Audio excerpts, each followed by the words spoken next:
اور بس ان بعض لوگوں کی طرح جن کی مثال آپ نے دی کہ وہ آدمی اپنی بیوی کو پیٹتا تھا، اپنی بیوی کے ساتھ بدسلوکی کرتا تھا، خدا اس کے لیے کیا کر سکتا ہے؟ لیکن اگر خدا ان لوگوں کو جنہوں نے اس کے بیٹے کو صلیب پر کیلوں سے جڑ دیا، تو ہم سوچ سکتے ہیں کہ کون سا گناہ اس کی معافی سے بعید ہے۔ وہ ان لوگوں کو بھی پیار کرتا ہے جنہوں نے اس کے بیٹے کو جڑا، یہ غیر معمولی بات ہے۔ اور جب وہ لوگ فروتن بن کر اپنے گناہوں سے توبہ کر کے اور ان کا اقرار کرتے ہوئے اس کے پاس آئے اور معافی مانگی، وہ خدا کے خاندان میں شامل ہو گئے۔ ہم انہیں آسمان پر دیکھیں گے، یہ ایک شاندار بات ہے۔ بس یسوع نے جو صلیب پر دعا کی کہ اے باپ ان کو معاف کر، اس کا جواب 50 دن کے بعد عید پینتیکوست کے دن ملا جب وہ معافی کے طالب ہوئے۔ یہ حیرت انگیز ہے، یہ اتنی خوبصورت بات ہے کہ زمین پر رہتے ہوئے ایک موقع ملتا ہے، جب تک ہم سانس لیتے ہیں، یہ موقع ہے، یہ چانس یا یہ موقع کسی بھی گناہگار کے لیے ہے۔ کیا کچھ ہے ناظرین میں سے اگر کوئی پروگرام دیکھتے ہوئے یہ سوچتا ہے کہ خدا یہ معاف کر سکتا ہے لیکن مجھے نہیں معاف کر سکتا، کیونکہ آپ میں سے بہت سے لوگوں نے مجھے لکھا کہ میں قاتل ہوں، جبری زنا کرنے والا ہوں۔ خدا نے آپ کو اس لیے معاف کر دیا کیونکہ آپ کو پیٹا جاتا تھا، آپ ظلم کا شکار تھیں، لیکن خدا مجھے معاف نہیں کر سکتا۔ یہ دشمن کی طرف سے جھوٹ ہے، اور خدا چاہتا ہے کہ آپ جان لیں کہ وہ مر گیا تھا آپ کے گناہوں کی خاطر۔ اس کے بیٹے یسوع کے قاتلوں نے اسے قبول کیا، انہوں نے اسے اپنا خداوند اور نجات دہندہ قبول کیا، اور اسی وقت توبہ کی، اپنے گھٹنوں کے بل ہو کر اس کے نام کو تسلیم کیا۔ ہو سکتا ہے کہ یہ دن آپ کا ہو، تاکہ آپ توبہ کریں اور کہیں یسوع میں تیرے پاس آتا ہوں، مجھے قبول کر اور مجھے معاف کر، اور میری تمام کمزوریوں اور خطاؤں سے مجھے پاک صاف کر۔ اور وہ ایسا کرے گا، اس سے کوئی فرق نہیں پڑتا کہ آپ نے کون سا گناہ کیا ہے۔ برسوں پہلے میں ایک ایسی عورت کی دوست بنی جسے آپ کہہ سکتے ہیں کہ موت کی دہلیز پر تھی۔ وہ ہماری اسٹیٹ کی جیل میں قید تھی اور اپنی موت کی منتظر تھی، کیونکہ اس نے اپنی ماں کو قتل کیا تھا اور دیگر لوگوں کو بھی۔ در حقیقت اس کے اوپر 3 افراد کو قتل کرنے کا الزام تھا، لیکن میں جانتی ہوں اس نے 5 کیے تھے۔ میں ان تفصیلات میں نہیں جاؤں گی کہ میں کیسے اس کی دوست بنی، لیکن میں اسے جیل میں ملا کرتی تھی، اور جس دن اسے پھانسی دی جانی تھی، در حقیقت مجھے اس کی پھانسی کا سرکاری گواہ بننا تھا، اس لیے میں وہاں موجود تھی۔ وہ چاہتی تھی میں وہاں رہوں، لہٰذا میں وہیں تھی۔ لیکن چند گھنٹے پہلے میں اس کے پاس گئی، اور ٹھیک جیل میں جانے سے پہلے اس نے ایک مبشر کو کلام کرتے سنا۔ ریڈیو پر اس نے یہ سنا کہ خدا کوئی سا بھی اور سارے گناہ معاف کر سکتا ہے۔ بس وہ اپنے کمرے کے کونے میں گھٹنوں کے بل ہو گئی، اور اس نے خدا سے دعا کی کہ اس کے گناہ معاف کر دے، جو 5 قتلوں پر مشتمل تھے، بہت سے دوسرے گناہ، بڑے قتل اور بڑے گناہ بھی تھے، اور خدا نے ایسا کیا، وہ معاف کر دی گئی، اور 6 سال سے وہ جیل میں قید تھی، اور اس دوران کوئی آ کر اسے بائبل پڑھانے اور اسے دعا کروانے آیا، بس وہ ایمان میں بڑھ گئی، یہاں تک کہ وہ دوسرے قیدیوں اور محافظوں کے لیے قوت بنی، اور وہ اس کے پاس آیا کرتے تھے۔ لیکن جس دن اسے پھانسی دی گئی، وہ جانتی تھی کہ وہ ابدیت میں قدم رکھنے والی ہے، وہ جانتی تھی کہ وہ اس رات یسوع کو دیکھے گی، اور میں جانتی ہوں کہ وہ تھوڑی بے قرار تھی کہ کیا میں واقعی خدا کی عدالت سے بچ گئی ہوں۔ اور میں نے اس سے پوچھا، کیا آپ کبھی سمندر پر گئی ہیں جہاں ساحل سے لہریں ٹکراتی ہیں؟ اور اس نے کہا ہاں۔ میں نے کہا آپ کو پتا ہے کہ ساحل کے ساتھ چلتے چلتے ریت میں وہ کیکڑوں کے بنائے ہوئے سوراخ ہوتے ہیں، آگے جا کر آپ کو شاید وہ گڑھے ملیں جن سے بچوں نے ریت پر محل یا کچھ اور بنایا ہوتا ہے، اور تھوڑا اور آگے جائیں تو وہ کیچڑ صاف کر رہے ہوتے ہیں اور ایک بڑا سوراخ ہوتا ہے۔ جی ہاں۔ بس میں نے اس سے پوچھا، ویلما جب لہر آتی ہے تو ان گڑھوں کا کیا ہوتا ہے؟ اس نے 1 منٹ کے لیے سوچا اور پھر وہ مسکرائی، کیونکہ جب لہر آتی ہے تو پانی ان تمام گڑھوں کو مساوی طور پر بھر دیتا ہے۔ بس ہمارے گناہ ان گڑھوں سے ہیں۔ ہو سکتا ہے آپ کے گناہ چھوٹے ہوں، ہم گناہ کو چھوٹا سمجھتے ہیں، لیکن گناہ گناہ ہیں، کیونکہ ان تمام نے یسوع کو صلیب دی۔ ہم ان کی تفریق کر سکتے ہیں، جیسے آپے سے باہر ہونا چھوٹا گناہ ہے، یا جھوٹ بولنا، اور درمیانی درجے کے گناہ ہیں۔ ہو سکتا ہے چوری کرنا یا غصہ کرنا، مجھے علم نہیں۔ جی، اپنی والدہ کا قتل کرنا گناہ کبیرہ ہو سکتا ہے، لیکن یسوع کا خون لہر کی طرح ہے۔ جب ہم صلیب کے پاس آتے ہیں تو یسوع کا خون ہمیں مساوی طور پر چھپا لیتا ہے۔ اس سے کوئی فرق نہیں پڑتا کہ گناہ چھوٹا ہے، درمیانہ ہے یا بڑا ہے، ماضی، حال یا مستقبل ہے، کوئی فرق نہیں پڑتا۔ ہمارے سارے گناہ یسوع کے خون میں چھپ جاتے ہیں۔ ہم معافی پا سکتے ہیں، اس کی صرف ایک شرط ہے کہ ہم صلیب کے پاس آئیں اور خدا سے کہیں کہ ہمیں افسوس ہے اور اس سے کہیں کہ ہمیں اپنے خون میں ڈھانپ لے اور صاف کرے، اور وہ ایسا ہی کرے گا کیونکہ وہ اسی لیے یسوع کو صلیب جی تک ہاں، لایا کہ وہ اپنا خون بہائے اور ہمارے گناہ یہ دور کرے، اس خوبصورت کی ہے۔ تعریف ہو۔ بالکل میں بہت جی خوش ہوں کیونکہ میں بھی ایک قاتل ہوں۔ یسوع کو جاننے سے قبل میں نے اپنے 2 بچوں کو پیدا ہونے سے پہلے قتل کیا تھا۔ مجھے اس کی معافی کی ضرورت ہے، لیکن مجھے خود کو معاف کرنے کی بھی ضرورت تھی، بالکل ٹھیک۔ کیونکہ میں اندھی اور کھوئی ہوئی تھی۔ اس نے میری آنکھیں کھولی اور میں ایسی تھی کہ میں نے کیا کیا ہے، اور میں نے اس قتل کا سامنا کیا۔ اور اسی وجہ سے جب میں جیلوں میں جاتی ہوں، میرے شوہر کی جیل منسٹری ہے، اور ہم ان کو بتاتے ہیں کہ میں سلسلے وار قاتلوں سے بہتر نہیں، میں نے اپنے 2 بچوں کو پیدا ہونے سے پہلے مار ڈالا، لیکن خدا کی تعریف ہو۔ بس میں اس موقع کے لیے تہ دل سے شکر گزار ہوں، جیسے آپ نے کہا وہ آتا ہے اور ہر چیز کو سنبھالتا ہے اپنے لہو سے۔ جی، اور اوہ آج جی 2000 جی سال بعد بھی اس لہو میں قوت ہے تاکہ شفا دے، جی دھوئے، معاف کرے اور صاف کرے۔ آپ جی ہاں۔ جانتی ہیں کیا آپ ہمیں بتائیں گی کہ آپ کی وادی کا تجربہ، وادی کی رویا بنا، یہ بہت عظیم ہے۔ یہ ایک شاندار خیال ہے جو ہمارے ذہن میں زندگی کے سیاہ ترین علاقوں میں ابھر سکتا ہے، اور ہم کچھ ایسا دیکھ سکتے ہیں جو ہم پہلے نہیں دیکھ سکتے تھے۔ ایک موقع ملتا ہے، ایک دروازہ کھلتا ہے، اور میں اسے کہتی ہوں کہ ہماری موت کی وادی ہماری رویا بن سکتی جی ہے۔ اور جب ہم نے دوسرا چرچ چھوڑا، جس دن میں نے یہ چرچ چھوڑا، میں نے سوچ لیا کہ میں چرچ اب واپس نہیں جاؤں گی، مہم، میں اس کا حصہ نہیں بنوں گی، میں تنگ آ گئی جی ہوں ان سب باتوں سے۔ اس دوپہر فون بجا، وہ اتوار کی دوپہر تھی۔ ایک مشترکہ دوست میرے خاوند کو مدد کے لیے کہہ رہا تھا، کیونکہ فون کرنے والے شخص کا ایک دوست ہمارے علاقے میں چرچ بنانا چاہ رہا تھا، اور وہ اس علاقے کو دیکھنا چاہتا تھا۔ وہ شہر سے باہر کے علاقے سے آ رہا تھا۔ وہ چاہتا تھا کہ میرے خاوند جو سب کو جانتے تھے مہم، اس علاقے کا دورہ کروائیں۔ بس میرے خاوند راضی ہو گئے جی کیونکہ وہ اپنے لوگوں کو پیار کرتے تھے، لیکن میں نے سوچا نہیں، او خدایا، ایک اور چرچ میں شامل نہیں ہونا۔ لیکن آپ جانتی ہیں میرے شوہر نے درست فیصلہ کیا، اور اس نے اس نوجوان کی مدد کی، اور تقریباً 3 ماہ تک وہ اس سے بات کرتا رہا، اور اس نے مجھے کہا اینی تمہیں اس شخص سے ملنا ہوگا۔ بس میں اس سے ملی، اور میں جب جی اس سے ملی میں بہت متاثر ہوئی۔ میں نے محسوس کیا کہ خدا کا ہاتھ اس پر ہے، اور خدا نے ہی اسے اس علاقے میں بلایا ہے۔ بس میں نے اور میرے شوہر نے خود کو پابند مہم، بنایا کہ ہم اس علاقے میں چرچ بنانے میں اس کی مدد کریں گے، اور 1 سال کے بعد آج تک جب چرچ والوں نے اس غریب نوجوان کو چرچ سے نکالا، ہم نے اپنے گھر میں عبادت کا آغاز کیا اور لوگوں کو دعوت دی۔ یہی چرچ ہے جہاں اب ہم جی جاتے ہیں۔ بس اس کے بغیر میں کبھی یہ موقع نہ دیکھتی،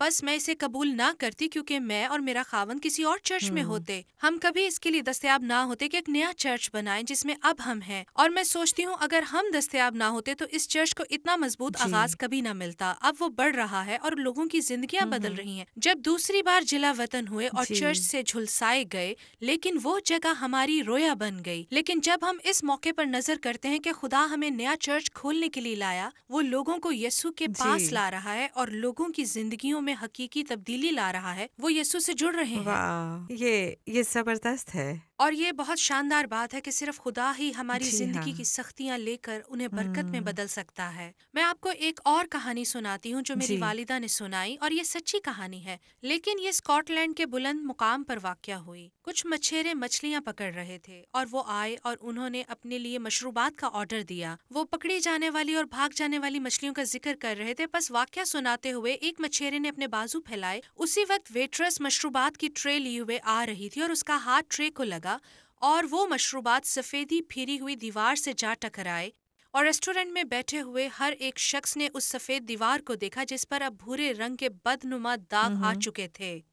اس سے پہلے کہ کوئی رد عمل دکھاتا، ایک کونے میں بیٹھے ایک مینیجر نے چھلانگ لگا دی، اور اس کی جیب میں ایک چارکول تھی۔ اس نے بدنما بھورے داغ کے گرد ایک نشان لگایا، اس نے اسے ایک خوبصورت ہرن میں بدل ڈالا، پھیلائے ہوئے سینگوں والا ہرن بلند مقام میں چراگاہ کی طرف دوڑتا ہوا، اور اس نے اس پر دستخط کیا، اور اس کا نام سر لینڈ سیر تھا۔ وہ جنگلی جانوروں کے برطانیہ میں سب سے پہلے مصور تھے۔ بس انہوں نے ایک بدنما بھورے داغ کو لے کر اسے ایک شاہکار میں بدل دیا۔ اس پر آج شیشہ چڑھا ہوا ہے کیونکہ وہ ایک عظیم مصور تھے اور اسے محفوظ کیا واہ گیا ہے، اور آج بھی وہ وہاں موجود ہے۔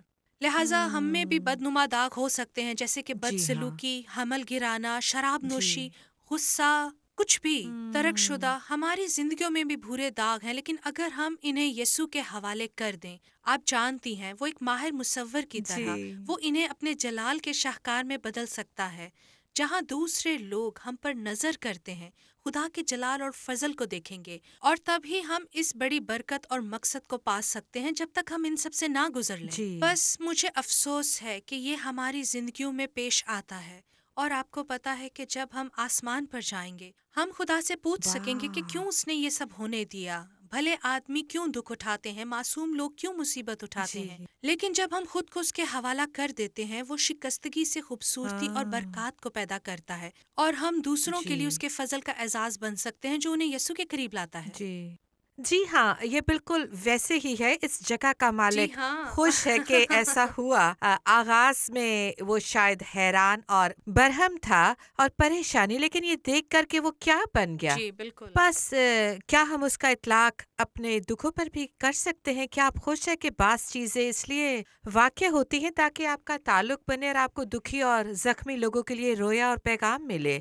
آپ کیا جی آپ کہتی ہیں؟ جانتی ہیں یہ بہت ہی دلچسپ سوال ہے۔ جی میں سوچتی ہوں کیونکہ ہم انسان ہیں اس لیے ہم دکھ دینا نہیں چاہتے اور مصیبت بھی نہیں اٹھانا جی چاہتے، اور درد واقعی اصلی ہوتا ہے، لیکن اگر میں اس کے بغیر اپنی زندگی کا خیال کروں تو وہ بہت سطحی ہوتی۔ جی میرا خیال ہے کہ مجھ میں ترس اور فہم کی کمی رہ جاتی، اور میں ادھر بیٹھ کر آپ سے بات نہیں کر رہی ہوتی۔ جی ہاں لیکن خدا نے ایسی ہی چیزوں سے میرے ایمان کو اور گہرا کیا اور مجھے اپنے دل کے قریب کیا، میری آنکھوں کو دوسرے لوگوں کا دکھ اور مصیبت دیکھنے کے قابل بنایا تاکہ میں ان کو تسلی دوں۔ جی بس میں نہیں جانتی کہ کیا کہوں، لیکن میں خوش ہوں، میں خدا کی شکر گزار ہوں کہ خدا ان چیزوں کو لے کر استعمال کرتا ہے، وہ بیکار نہیں جاتی۔ آپ کو پتا ہے جب آپ خدا کے فرزند ہوتے ہیں تو یہ آپ کی مصیبت خوبصورت رائے ہے۔ گا نہیں جاتی، وہ انہیں اپنے جلال اور اپنی بھلائی کے لیے استعمال کرتا ہے۔ یہی رومیو 8:28 میں مرکوم ہے کہ تمام چیزیں مل کرتی کر ہیں۔ ہمارے لیے بھلائی اور اس کے لیے جلال پیدا کرتی ہیں جب ہم اس کی مرضی پر چلتے ہیں، جب ہماری بلاہٹ اس کے مقصد کے جی ہاں مطابق ہوتی ہے۔ بس میں سوچتی ہوں کہ بغیر درد، مصائب اور مشکلات کے زندگی کیسی غیر فطرتی اور یک رخی جی ہوگی، یہ کتنی کمزور ہوگی۔ جب ایسا میں ہی ایک ہے۔ چھوٹی سی لڑکی تھی ہم پہاڑوں پہ رہا کرتے جی تھے، اور ہر اتوار کی دوپہر کو ہم ان کی چوٹیوں تک سفر کیا کرتے تھے۔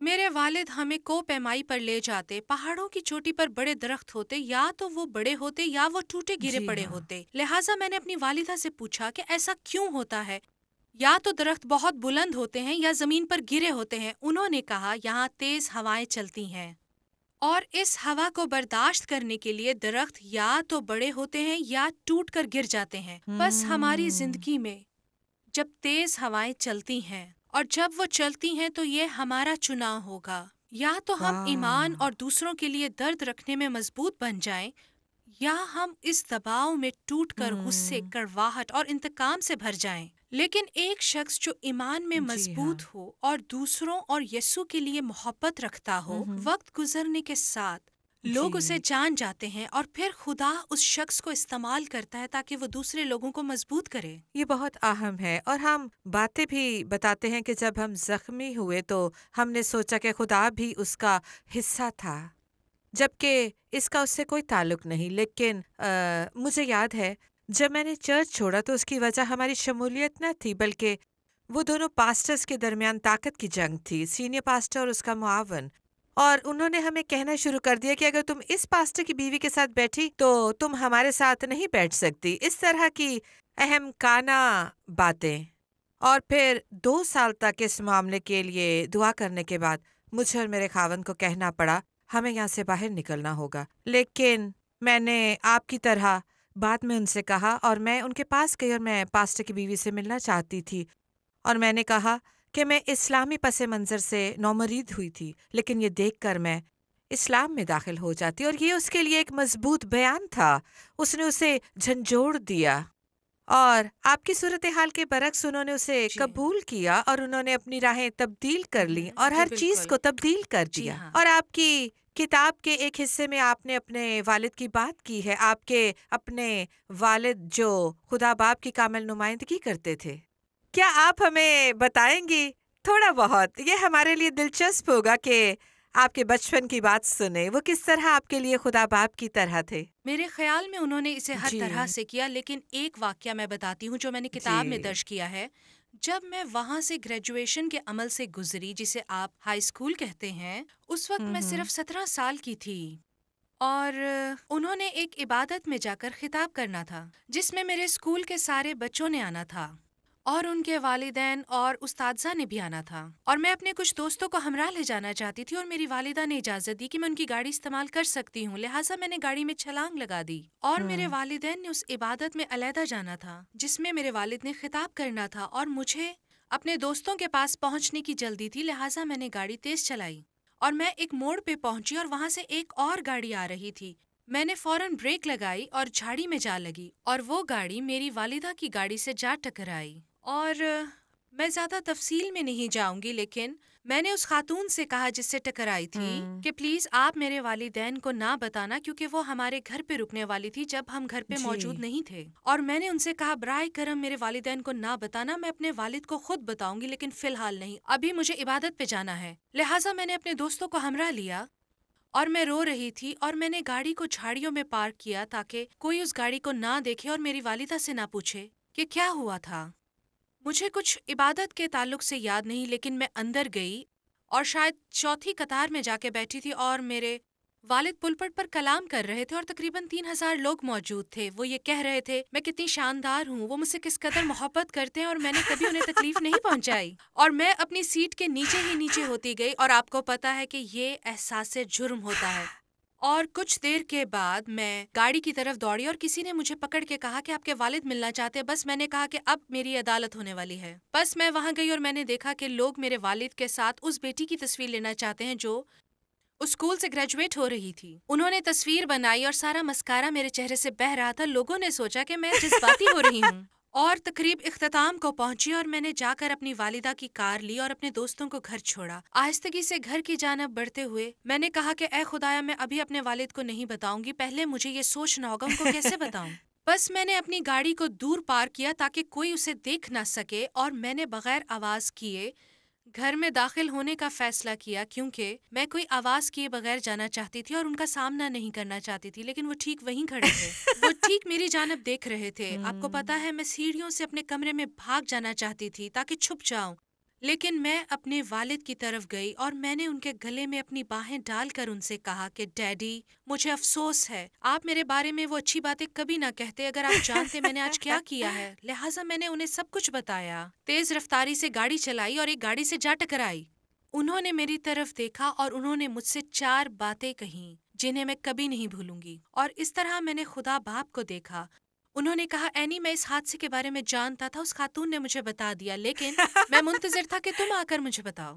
پھر انہوں نے دوسری بات کہی کہ میں تمہیں پیار کرتا ہوں، اور تیسری بات انہوں نے کہی کہ ہم گاڑی ٹھیک کروا لیں گے، میں خوش ہوں کہ تم نے جھوٹ نہیں بولا، اور چوتھی بات کہ اس حادثے کی وجہ سے تم ایک اچھی ڈرائیور بنو گی۔ لہٰذا جب میں ماضی کے بارے میں سوچتی ہوں تو ہم سب کے ساتھ حادثات پیش آتے ہیں، ہم سب تباہی دیکھتے ہیں، صرف گاڑی کی تباہی نہیں بلکہ اصل زندگی میں جب ہم کسی کو دکھ پہنچاتے ہیں، کوئی ہمیں چوٹ پہنچاتا ہے، ہم چھوٹی یا بڑی بے ترتیبی کا شکار ہو جاتے ہیں، اور ہمارا رجحان خدا سے بھاگنے کا ہوتا ہے، ہم چھپنا چاہتے ہیں، ہم اس کا حل تلاش کرنا چاہتے ہیں، انتظار کرنا چاہتے ہیں۔ ہمیں اپنے آسمانی باپ کے پاس آ کر اپنے گناہوں کا اقرار کرنے کی ضرورت ہے، اپنے ایمان کی باہیں اس کے گلے میں ڈال کر کہنے کی ضرورت ہے، اے باپ مجھے بتانے دو کہ میں نے کیا کیا ہے، اور اپنے کیے کا اقرار کریں۔ پھر وہ ہم سے 4 باتیں کہے گا، اور وہ کہے گا میں سب جانتا ہوں، میں نے تمہیں وہاں دیکھا، ایبارشن کلینک میں کسی اور کے ساتھ بستر پر دیکھا، اور میں نے تمہیں اپنے بیوی یا شوہر کو پیٹتے دیکھا، میں نے تمہیں جھوٹ بولتے دیکھا، میں نے یہ سب ہوتے دیکھا، میں نے وہ بھی دیکھا جو تمہارے ساتھ واقع ہوا۔ میں بس منتظر تھا کہ تم آ کر مجھے بتاؤ، میں تم سے پیار کرتا ہوں، اور اگر تم اسے مجھے دے دو تو میں ٹھیک کر دوں گا، اور تم ایک بہتر انسان بن جاؤ گے، جیسا کہ میں نے آپ سے پیشتر کہا۔ بس میرے والد نے مجھے ایک حیرت انگیز طریقے سے سبق سکھایا جس کو میں نہیں جانتی تھی کہ وہ سکھا رہے ہیں، لیکن جب میں ماضی کو دیکھتی ہوں تو مجھے یاد ہے انہوں نے کیا کہا، اور میں سوچتی ہوں کہ وہ کتنے عاقل تھے۔ وہ ایک مختلف رد عمل بھی دے سکتے تھے اور میں اس کی مستحق تھی۔ تم 1 ماہ تک گاڑی نہیں چلاؤ گی، گاڑی کو ٹھیک کروانے کے لیے تمہیں خود کام کرنا ہوگا۔ وہ بہت ہی سخت رویہ اختیار کر سکتے تھے، لیکن اس کے برعکس انہوں نے بڑی خوبصورتی سے اپنے فضل اور محبت سے مجھے سکھایا، بالکل جیسے خدا ہم سے پیش آتا ہے۔ بس آپ سب جن کی وجہ سے کوئی حادثہ پیش آیا یا جن کے ساتھ کوئی حادثہ پیش آیا، بس آپ خدا کی جانب بھاگیں اور اسے بتائیں کہ آپ کو افسوس ہے، اور ٹھیک اس کو ویسے ہی بتائیں جو کچھ آپ نے کیا ہے، اور وہ کہے گا میں نے دیکھ لیا، میں جانتا تھا اور میں تمہارا منتظر تھا، اب ہم اسے ٹھیک کریں گے اور تم بہتر ہو جاؤ گے۔ آپ کو پتا ہے میں نے ہاجرہ کی کہانی سے کچھ سیکھا ہے۔ جب وہ زخمی ہوئی اور وہ دوسری مرتبہ گھر سے بھاگ گئی اور خدا نے اس کے بیٹے کے لیے اس کی پکار کو سنا، تب وہ اس کے پاس آیا اور اس نے کہا، ہاجرہ میں تمہیں پانی دوں گا، اور اس نے کہا میں چاہتا ہوں کہ تم اس بات کو یاد رکھو کہ میں تمہیں قوموں کی ماں بناؤں گا اور تمہارے بیٹے کو ایک بڑی قوم بناؤں گا۔ اور جو سب سے پہلا کام جو ہاجرہ نے کیا وہ پانی لینا تھا، لیکن اسماعیل کے لیے باہر نکل کر بیوی ڈھونڈنا، شاید یہ خدا کے وعدے پر اس کا یقین کرنے کا اپنا طریقہ تھا جو اس نے اس کے مستقبل کے لیے کیا تھا، کیونکہ اسے یہ اعزاز حاصل تھا کہ وہ ابراہیم کی دوسری بیوی تھی اور اس نے اس کے پہلے بیٹے کو جنم دیا۔ اب اسے خالی ہاتھ گھر سے باہر نکال دیا گیا۔ بس وہ آرام دہ زندگی نہیں گزار رہی تھی، وہ ایک ضدی بچے کی واحد کفیل تھی، لیکن پھر بھی خدا کے پاس ان کی زندگی کے لیے ایک مقصد اور مستقبل موجود تھا، اور وہ ضرور قوموں کی ماں بنی اور اسماعیل قوموں کا باپ بنا۔ بس زخموں، دکھوں اور بد سلوکی کا شکار لوگوں کے لیے میری سوچ یہ ہے کہ ماضی میں رہنے کی بجائے آگے بڑھیں، جہاں آپ کے مستقبل کے لیے خدا کے پاس ایک مقصد ہے، جیسے کہ یرمیہ 29 باب کی 11ویں آیت میں لکھا ہے، خدا آپ سے پیار کرتا ہے اور آپ کے لیے مقصد رکھتا ہے، برائی کا نہیں بلکہ اچھائی کا، تاکہ آپ کو مستقبل میں امید بخشے۔ لیکن بعض اوقات اس کا رکھا ہوا مستقبل ہمارے تصور سے مختلف ہوتا ہے، اور ہماری زندگی میں جو تصویر وہ بناتا ہے وہ ہماری سوچ سے مختلف ہو سکتی ہے، اور جب آپ پروان چڑھ رہے ہوں اور اس وقت جو خاکہ آپ نے بنایا اتنے سالوں سے وہ مختلف ہو۔ خدا آپ سے پیار کرتا ہے، اور میرا ایمان ہے کہ وہ چاہتا ہے کہ جو مقصد وہ رکھتا ہے آپ اسے قبول کریں۔ وہ آپ کی سوچ سے مختلف ہو سکتا ہے، لیکن میں آپ کو بتا سکتی ہوں کہ اس کا منصوبہ آپ کے منصوبے سے بہت زیادہ شاندار ہے۔ بس اگر آپ زخمی ہیں تو کیا آپ ان کو معاف کریں گے جنہوں نے آپ کو زخم دیے، اور پھر ان کے پاس جا کر انہیں برکت دیں، چاہے وہ آپ سے صلح کریں، چاہے وہ سخت دلی کا مظاہرہ کریں؟ بس آپ انہیں معاف کر کے خود کو آزاد کریں اور انہیں برکت دیں۔ اور اگر آپ نے کسی کو چوٹ پہنچائی تو آپ خدا کے پاس جائیں اور اقرار کریں کہ آپ کو افسوس ہے، پھر ان کے پاس جائیں اور کہیں آپ کو افسوس ہے، اور ان کے رد عمل کی بالکل پرواہ نہ کریں۔ آپ نے خدا کے سامنے بالکل درست کام کیا، اور رشتے بنانے کے لیے جو کچھ آپ کر سکتے تھے آپ نے کیا۔ اور اگر زخموں نے یا زخم دینے والوں نے آپ کی زندگی میں بے ترتیبی مچا رکھی ہے اور آپ ان کرچیوں کے ساتھ ایک تباہ حال زندگی گزار رہے ہیں، تو بس اسے خدا کے پاس لے جائیں۔ خدا ٹوٹے ہوئے ٹکڑوں کو استعمال کرنا پسند کرتا ہے، وہ ان کرچیوں کو استعمال کر سکتا ہے، وہ تاریکی کو برکت میں بدل سکتا ہے، وہ آپ کی زندگی کو بحال کرے گا اور رہنمائی کرے گا جس کا مقصد آپ کی سوچ سے بڑھ کر ہوگا، اور اس کی اہمیت ابدی ہوگی، اور خدا آپ کو اپنے جلال کے لیے استعمال کرنا چاہتا ہے، اور وہ اس عمل میں آپ کو اپنے اور قریب لانا چاہتا ہے تاکہ آپ اس کی خاطر اس کی محبت میں بڑھتے جائیں اور آپ کا ایمان اور بھروسہ بڑھتا چلا جائے، اور وہ دوسروں کے دلوں میں سے بڑھانے کے لیے استعمال کرے گا تاکہ آپ اپنی ٹوٹ پھوٹ کے ذریعے لوگوں کو یسوع کے قریب لائیں۔ خدا آپ کو برکت دے، اور شکریہ کہ آپ نے مجھے یہ اعزاز بخشا کہ آپ کے ناظرین اور آپ سے بات کر سکوں۔ شکریہ، بہت بہت شکریہ۔ یہ اینی گراہم لارڈس کی نئی کتاب ہے، خدا کے لوگوں سے زخمی ہونا۔